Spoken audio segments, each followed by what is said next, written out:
Hi, Pastor Steve again, back with more good news from God's holy word. Today I want to talk with you about discouragement. You know, sometimes when we're doing all the things we know to do, we're faithful in every regard, we still encounter discouragement. I want to share with you from the scripture in 2 Corinthians chapter 7, beginning in verse 5, that Paul himself encountered discouragement. He writes, "When we arrived in Macedonia, there was no rest for us. We faced conflict from every direction, with battles on the outside and fear on the inside. But God, who encourages those who are discouraged, encouraged us by the arrival of Titus.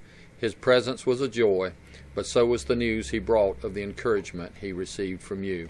A lot of good news packed in that passage of Scripture. First of all, again, it reminds us that even the greatest of saints has been discouraged. And secondly, it shares with us that God is faithful to encourage us. And finally, it shares with us the method of God's encouragement is sometimes a fellow believer.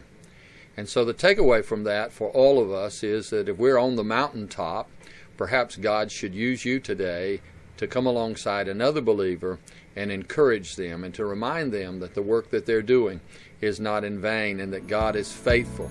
And your encouragement will lift them up and continue to help them stay in the battle, the spiritual warfare that is our daily life. Well, I don't know what you're struggling with, and if you're discouraged, friend, it's my hope that God will send someone your way today, and perhaps it was me, to lift you up and encourage you. And until we meet again, may God richly bless you, is my prayer.